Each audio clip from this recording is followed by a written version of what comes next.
এইখন চৰকাৰ যোৱা 10 বছৰ কি কৰি আছে মানে যেতিয়া তেওঁলোকৰ লগত ভাল হৈ থাকিব এছটি সাৰ্টিফিকেটটো সঁচা হৈ থাকিব আৰু যেতিয়া মুখ্যমন্ত্ৰী মহোদয় হিমন্ত বিশ্ব শৰ্মাৰ লগত বেয়া তাৰ হৰণীয়া হওক ৰাবা হওক এছটি সাৰ্টিফিকেট ভুৱা ওলাই যায় বানপানী সময়ত তেওঁলোকৰ চৰকাৰ বিফল স্মাৰ্ট সিটি উদাহৰণ আমি কোনো দেখা পোৱা নাই না যোৰহাট স্মাৰ্ট নগৰ না গুৱাহাটী স্মাৰ্ট মহানগৰ না ডিব্ৰুগড় স্মাৰ্ট মহানগৰ তেওঁ কি সম্পৰ্কত নিজৰ প্ৰশংসা কৰি আছে মই বুজি পোৱা নাই তেওঁলোকে 8জন মানুহৰ কাৰণে অসম চুক্তি নাইকিয়া কৰিছে ইয়াতকৈ লজ্জাজনক কথা কি হ'ব পাৰে মই গৌৰৱ অনুভৱ কৰিছোঁ যে আজি মোৰ দলৰ নেতা ৰাহুল ডাঙৰীয়া আজি মাত্ৰ কংগ্ৰেছ দলৰ নহয় সমগ্ৰ ইণ্ডিয়া এলায়েন্সৰ ভাৰতবৰ্ষৰ কণ্ঠ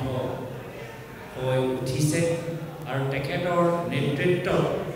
আমি কাম কৰিবলৈ যে পাইছোঁ তাৰ বাবে আমি গৌৰৱ অনুভৱ কৰিছোঁ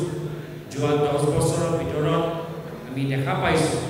যে খেতিয়কৰ সমস্যা হওক সৈনিকসকলৰ সমস্যা হওক ছাত্ৰ ছাত্ৰীসকলৰ সমস্যা হওক উত্তৰ পূৰ্বাঞ্চলৰ সমস্যা হওক মহিলাসকলৰ সমস্যা হওক প্ৰত্যেক ক্ষেত্ৰত ৰাহুল ডাঙৰীয়া মাত মাতি গৈছে তেওঁ এবাৰ নহয় দুবাৰকৈ ভাৰত জোড়ো যাত্ৰা কৰিছে এটা ঐতিহাসিক যাত্ৰা আৰু যেতিয়া এইবাৰ দলে আকৌ তেখেতক ৰিকুৱেষ্ট কৰিলে যে তেওঁ লিডাৰ অফ অপজিশ্যনৰ দায়িত্ব লওক এই দায়িত্ব লোৱাৰ পিছত লগে লগে যোৱা সদনৰ অধিৱেশনৰ এটা শক্তিশালী ভূমিকা তেওঁ গ্ৰহণ কৰিছে তো সেইকাৰণে এনেকুৱা এজন সাহসী নেতা যি নেতাৰ ওপৰত বিজেপি দলে কোটি কোটি টকা খৰচ কৰি তেওঁলোকৰ ছবি বদনাম কৰিবলৈ বিচাৰিলে যিজনৰ ওপৰত বিজেপিয়ে এটা পিছত এটা কেছ লগাই তেখেতৰ এমপি মেম্বাৰশ্বিপ কাটিবলৈ চেষ্টা কৰিলে ডিছকুৱালিফাই কৰিবলৈ চেষ্টা কৰিলে যিজন নেতা ঘৰ কাৰিলৈ গুচি গ'ল সেইজন নেতা আজিও থিয় দি আছে জনসাধাৰণৰ লগত আৰু কংগ্ৰেছৰ আদৰ্শৰ বাৰম্বাৰ আমাক মনত পেলাই আছে যে কংগ্ৰেছৰ পৰম্পৰা হ'ল সকলোকে সামৰি একগোট কৰি আগুৱাই লৈ যোৱা এনেকুৱা এজন মহান নেতা নেতৃত্বত কাম কৰি মই গৌৰৱ অনুভৱ কৰোঁ আৰু নিজৰ প্ৰয়াত পিতৃলৈ স্মৰণ কৰোঁ যিজনে প্ৰথম দিনতে ৰাহুল ডাঙৰীয়াক লগ পাই কৈছিলে যে তুমি এদিন ভাৰতৰ প্ৰধানমন্ত্ৰী হ'বা তোমাক আজি বিজেপিয়ে খুব আক্ৰমণ কৰিছে তাৰ কাৰণটোৱে হৈছে যে তোমাৰ মাজত যে প্ৰতিভা আছে এই প্ৰতিভা বিজেপি দলে দেখি পাইছে আৰু তাৰ পৰা ভয় খায় আৰু সেইকাৰণে আজি তেখেতৰ কথাবোৰ যে বাস্তৱলৈ পৰিণত হ'ল মই মোৰ নিজৰ প্ৰায়ত পিতৃক স্মৰণ কৰিছোঁ ইতিমধ্যে যোৱা উপনিৰ্বাচনৰ ফলাফল দেখা সকলে পাইছে এতিয়া সকলোৱে অনুভৱ কৰিছে যে কংগ্ৰেছৰ উত্থানৰ আৰম্ভণি হৈছে আৰু বিজেপি দলৰ পতনৰ আৰম্ভণি হৈছে আৰু আমাৰ দলৰ উত্থান চাই আৰু বিজেপি দলৰ পতন চাই বহুত ৰাজনৈতিক বতৰ জ্ঞানী ৰাজীৱ ভৱনৰ আগে পিছে এতিয়া আমি দেখা পাইছোঁ মোৰ আপত্তি নাই কিন্তু মই এটাই কথা নিজৰ দলৰ নেতৃত্বক ক'বলৈ বিচাৰিছোঁ যে আগতে যি ভুল হ'ল সেই ভুলটো আকৌ হ'ব নালাগে ক্ষমতা পাওঁ অৱস্থাত আমি নিজৰ নিষ্ঠাবান কৰ্মীখিনিক পাহৰি যাব নালাগে যিসকলে যোৱা 10 বছৰ কষ্ট কৰিলে যিসকলে বিভিন্ন তেওঁলোকে কামৰ পৰা বঞ্চিত হ'ল যিসকল চৰকাৰী চাকৰিৰ পৰা বঞ্চিত হ'ল যিসকল চৰকাৰী আঁচনিৰ পৰা বঞ্চিত হ'ল যিসকলৰ ওপৰত পুলিচে বিভিন্ন ধৰণৰ কেছ লগাই ভাবুকি দিলে যিজনে আমাৰ হৈ কাম কৰি গ'ল তেওঁলোকৰ ঘৰত বিভিন্ন ঘৰৰ মানুহখিনিক তেওঁ বিভিন্ন সময়ত কৈছে যে কংগ্ৰেছ কিয় কৰি আছা এই প্ৰশ্নৰ উত্তৰ তেওঁলোকে দি থাকিলে আৰু 10 বছৰ আমাৰ লগত থাকিলে এই কংগ্ৰেছ তৃণমূল কৰ্মীখিনিক নেতৃত্ব আমি এতিয়া আমাৰ ভাল দিন আহি আছে তেওঁলোকক পাহৰি যাব নালাগে আৰু তৃণমূল কৰ্মীখিনি অনুমতি থাকিলেহে নতুন মানুহ কংগ্ৰেছ দলটোত যোগদান কৰিব পাৰে এয়া মোৰ ব্যক্তিগত ৰায় যিদৰে লোকসভা নিৰ্বাচনৰ প্ৰাৰ্থিত্ব প্ৰদান কৰোঁতে আমি ব্লক কংগ্ৰেছ আৰু জিলা কংগ্ৰেছৰ ৰায় আমি বিচাৰোঁ, একেৰাহে কংগ্ৰেছ দলটো বহল হোৱা ক্ষেত্ৰত নতুন মানুহ আমাৰ দলটোত যোগদান কৰাৰ ক্ষেত্ৰত পুনৰবাৰ জিলা ব্লক আমাৰ মণ্ডল পৰা আমাৰ অনুমতি পোৱাৰ পিছতহে দলৰ নেতৃত্ব আগবাঢ়ি যাওক। এয়া মই নিজৰ ব্যক্তিগত ৰায় আজি আপোনালোকৰ মাজত প্ৰকাশ কৰিছোঁ। ধন্যবাদ। যে যিদৰে টিকেট প্ৰদান কৰাৰ ক্ষেত্ৰত দলৰ প্ৰতিনিধি কোন হ'ব লাগে, আমি মণ্ডল, ব্লক, জিলা কংগ্ৰেছ, আজি মোৰ টিকেট প্ৰদান কৰাৰ ক্ষেত্ৰতো জিলা কংগ্ৰেছৰ ৰায় লোৱা হ'ল। আজি ৰকিবুল হুছেইন ডাঙৰীয়া, প্ৰদ্যুৎ বৰদলৈ ডাঙৰীয়া টিকেট পোৱাৰ ক্ষেত্ৰত মণ্ডল, ব্লক কংগ্ৰেছৰ ৰায় লোৱা গ'ল। একেৰাহে যিমানে ডাঙৰ নেতা কিয় নহওক, যিকোনো দলৰ কিয় নহওক, মণ্ডল, ব্লক আৰু জিলা কংগ্ৰেছৰ ৰায় মোৰ বাবে যথেষ্ট গুৰুত্বপূৰ্ণ। চাওক, এইখন চৰকাৰ যোৱা 10 বছৰ কি কৰি আছে? একে আমি পদক্ষেপ দেখা পালোঁ নৱশৰণীয়া ক্ষেত্ৰত, দুবাৰকৈ সাংসদ হ'ল। এতিয়া কিবা এটা তদন্ত কৰাৰ পিছত নৱশৰণীয়া টিকেটটো ভুৱা প্ৰমাণ কৰিছে। এতিয়া কিবা কাৰণত মুখ্যমন্ত্ৰী মহোদয় টংকেশ্বৰ আভাক বেয়া পালে আৰু এতিয়া সেই তথ্যবোৰ ওলাইছে। যোৱা 10 বছৰ কি কৰি আছে? গৃহ বিভাগটো তেওঁলোকৰ, মানে যেতিয়া তেওঁলোকৰ লগত ভাল হৈ থাকিব ST চাৰ্টিফিকেটটো সঁচা হৈ থাকিব, আৰু যেতিয়া মুখ্যমন্ত্ৰী মহোদয় হিমন্ত বিশ্ব শৰ্মাৰ লগত বেয়া, তাৰ শৰণীয়া হওক, ৰাভা হওক, ST চাৰ্টিফিকেট ভুৱা ওলাই যায়। এইটো কি কথা? তো সেইকাৰণে আমি ইয়াত ৰাজনীতি ইয়াত জড়িত হৈ আছে, আমি তেনেকুৱা এটা অনুভৱ আমি পাইছোঁ। চাওক, মুখ্যমন্ত্ৰী মহোদয়ে এতিয়া হিচাপ দিব লাগে যে বানপানীৰ সময়ত এতিয়া হাতীমূৰীয়া যে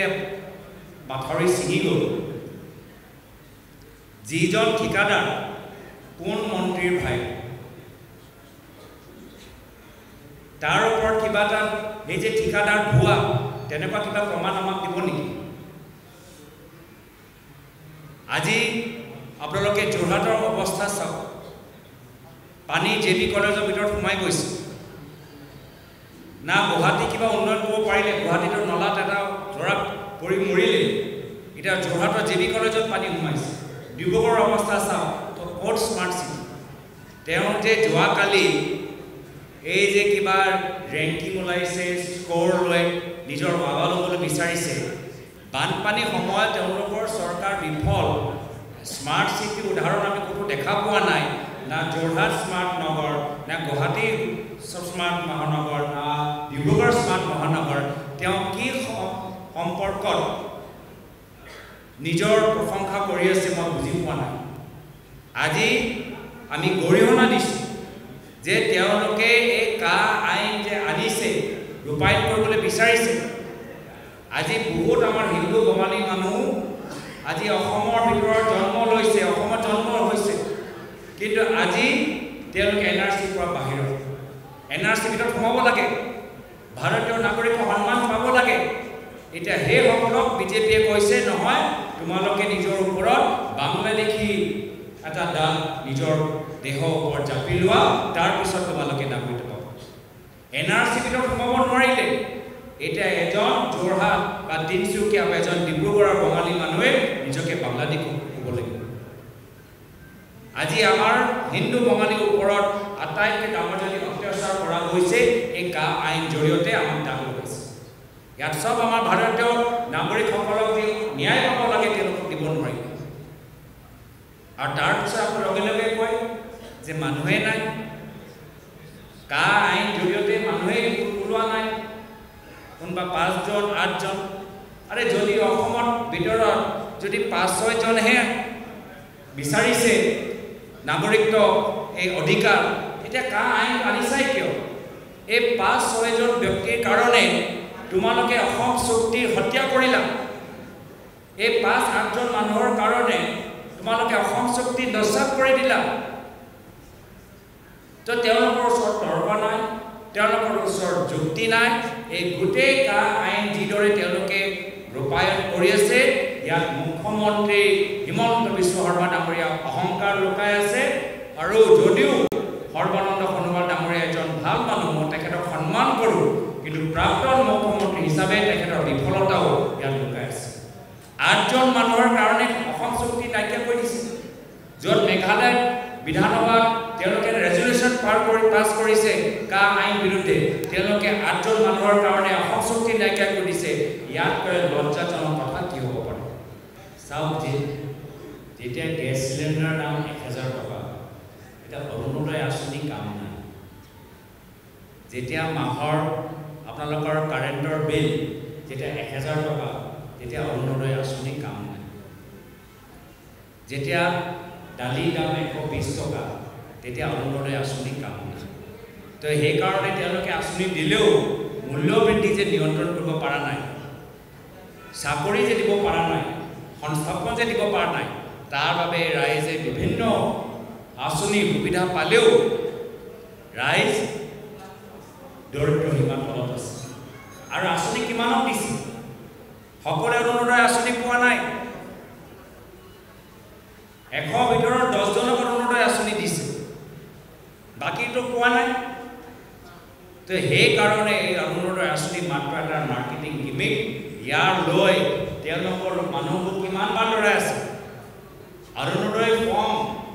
এবাৰ দুবাৰ তিনিবাৰ চাৰিবাৰকৈ মহিলাবোৰ সহি কৰিবলৈ হৈছে সেইকাৰণে যোৰহাটৰ মহিলা এইবাৰ অৰুণোদয় নামত নহয় এইবাৰ কংগ্ৰেছৰ নামত আমাক ভোটদান কৰিছে